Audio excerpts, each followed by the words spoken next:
Hi guys, welcome to my channel अंशीज रोग। और आज की वीडियो एक बहुत ही इंपॉर्टेंट टॉपिक पे है जो कि है बायो एंजाइम्स।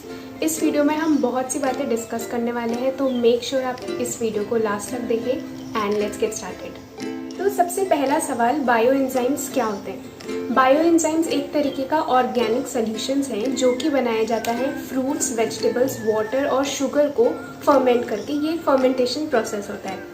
और जो हम घर में फिनाइल, ब्लीच ये सब इस्तेमाल करते हैं पोछा वगैरह मारने के लिए, उनकी जगह हम इन बायो एंजाइम्स को इस्तेमाल कर सकते हैं। तो ये बायो एंजाइम हमें क्यों यूज़ करना चाहिए, इसके पीछे की साइंस क्या है, इसके डूज एंड डोंट्स क्या है, ये सब हम देखेंगे आगे।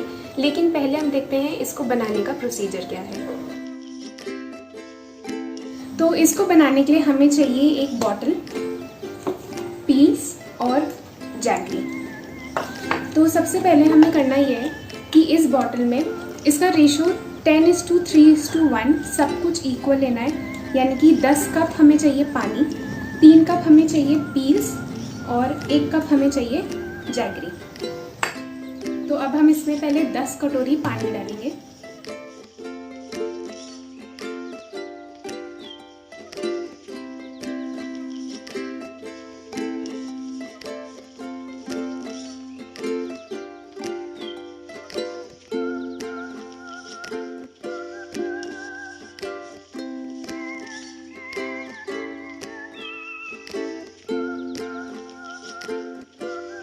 अब हम इसमें डाल रहे हैं 1 कटोरी गुड़। इसको थोड़ा सा ऐसे तोड़ रहे हैं,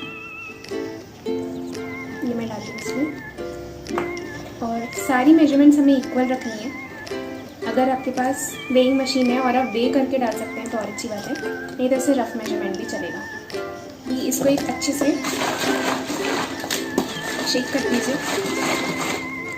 और इसको बनने में बेसिकली 2 से 3 महीने लगते हैं।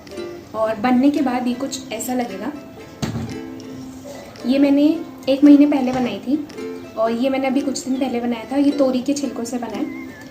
अब हमें करना ये है कि इसको बनने में 2 से 3 महीने ही लगते हैं, बट हम इस बैच के पील्स इसमें डाल देंगे तो ये सिर्फ 30 डेज में रेडी हो जाएगा।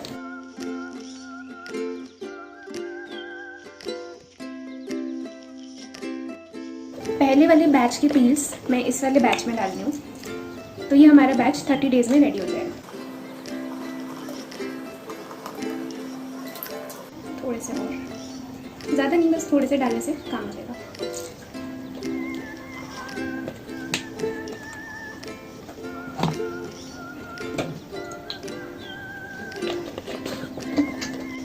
और ये हमारा बायो एंजाइम रेडी है।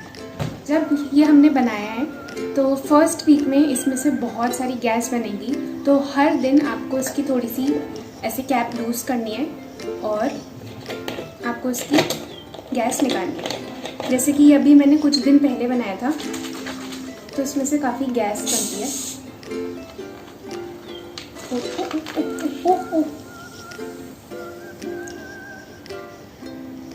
थोड़ा मैंने ज़्यादा खोल दिया, हल्के से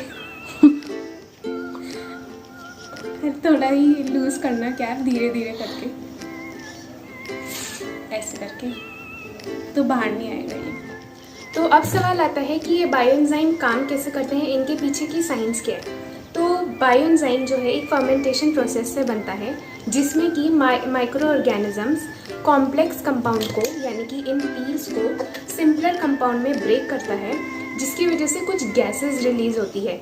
और जब माइक्रो ऑर्गेनिजम्स इन पील्स को डाइजेस्ट कर लेते हैं उसके बाद दे डाई, और वो जो लिक्विड छोड़ जाते हैं, उनका जो वेस्ट होता है, ये लिक्विड हमारे काम का होता है। तो अगला सवाल आता है, हम इसमें गुड़ क्यों यूज़ कर रहे हैं और क्या गुड़ की वजह से चिपचिपाहट तो नहीं आएगी। तो इसका जवाब है नहीं, गुड़ की वजह से चिपचिपाहट नहीं आती है।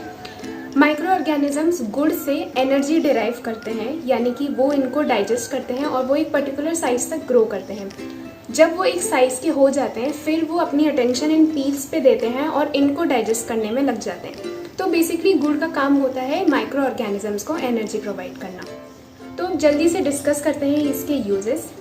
पॉइंट नंबर 1, जो हमारे घर के ड्रेन्स होते हैं, सिंक होते हैं, आप इसको उसमें पोर कर दीजिए बिना डाइल्यूट किए हुए, तो स्मेल जो है वो काफ़ी न्यूट्रलाइज हो जाती है। पॉइंट नंबर 2, हम जो घर में पोछा मारते हैं तो आधी बकेट पानी में आप इसको 100 से 150 ml तक डाल दीजिए तो बहुत अच्छा पोछा लगता है। पॉइंट नंबर 3, आपको लेने हैं सोप नट्स यानी कि रीठा और उसको भिगो के रख देना है। फिर जो उसका पानी निकलेगा उसमें आपको ये बायो एंजाइम मिक्स करना है और उससे आप अपने बर्तन धो सकते हैं, उससे आप अपने हैंड वॉश कर सकते हैं, उससे आप अपने डेली वेयर के जो कपड़े होते हैं उन कपड़ों को उसमें सोक कर दीजिए तो आपके कपड़े भी धुल जाएंगे।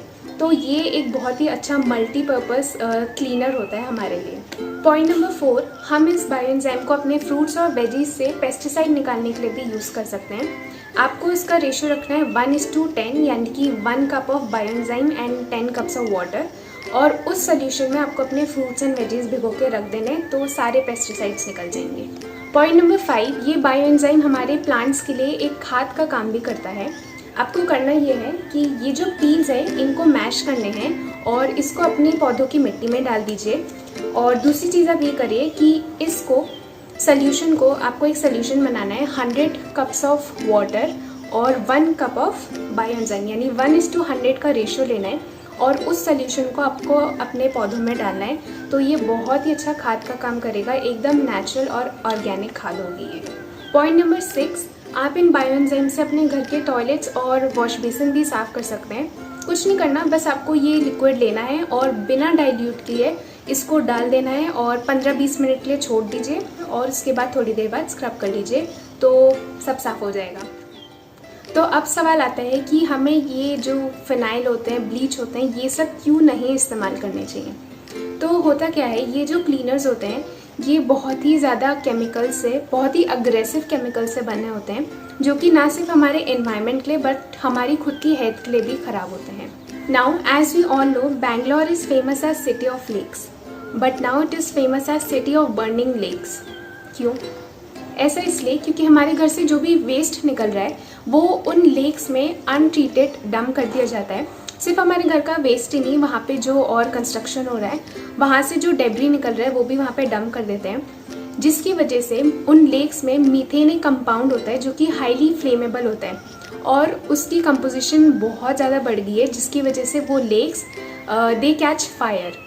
तो ये जो क्लीनर्स होते हैं इसमें बहुत से केमिकल्स होते हैं जैसे कि ammonia, nitrate, phosphate etcetera etcetera, और इसके हमारे हेल्थ पे बहुत साइड इफ़ेक्ट्स हो सकते हैं जैसे कि फीवर, हेडेक्स, और बहुत से लोग तो अपने थ्रोट में बर्निंग सेंसेशन की भी शिकायतें करते हैं। ये जो क्लीनर्स होते हैं ये हमारे पेट्स और बेबीज़ के लिए बहुत ज़्यादा हार्मफुल होते हैं क्योंकि हम इसको अपने फ्लोर पे पोछा मारते हैं और बेबीज़ और पेट्स तो यूजुअली फ्लोर पे ही क्रॉल करते हैं, तो वो लोग इसके साथ डायरेक्ट कांटेक्ट में आ जाते हैं तो उनके लिए ये बहुत ज़्यादा खतरनाक हो सकता है। ये जो क्लीनर्स होते हैं ये ऐसे केमिकल से बनते हैं जो कि पेट्रोलियम बेस्ड होते हैं और petroleum being non renewable source of energy जल्दी से रेप्लेनिश नहीं होते।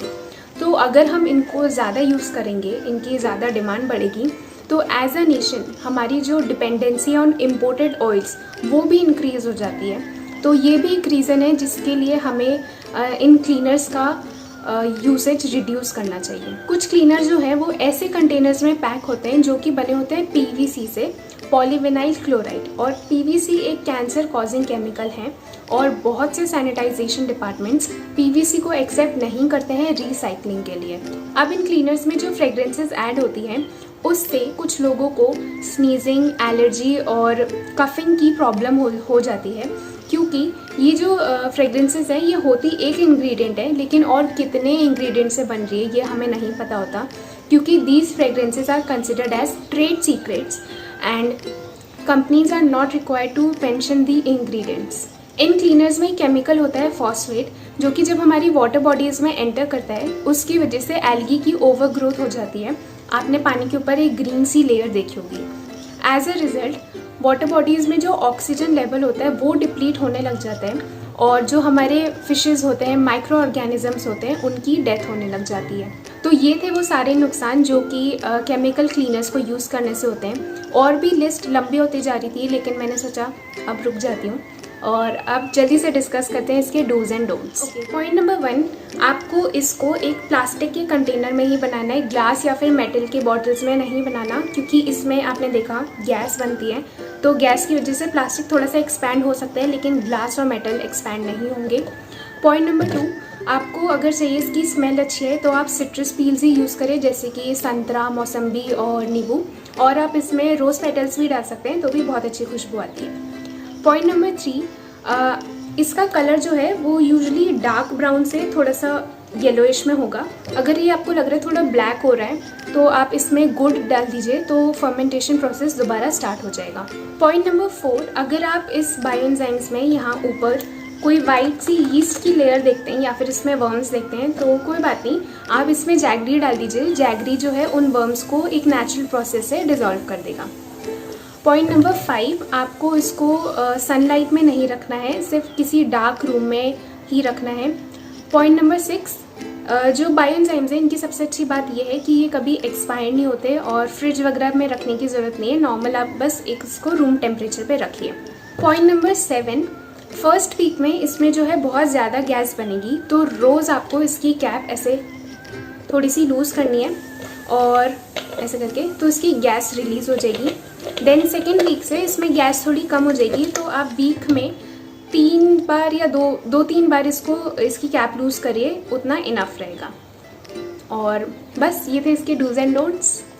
तो यस, ये थी मेरी वीडियो ऑन बायोएंजाइम्स। कोई भी डाउट हो तो प्लीज़ कमेंट करिएगा। और हमारे घर में अब मार्केट के क्लीनर्स नहीं आते हैं, हम सब यही बायोएंजाइम्स ही यूज़ करते हैं। एंड आई होप मैंने आपको इनफ रीजंस दे दिए हो to ditch those market cleaners and switch to बायोएंजाइम्स।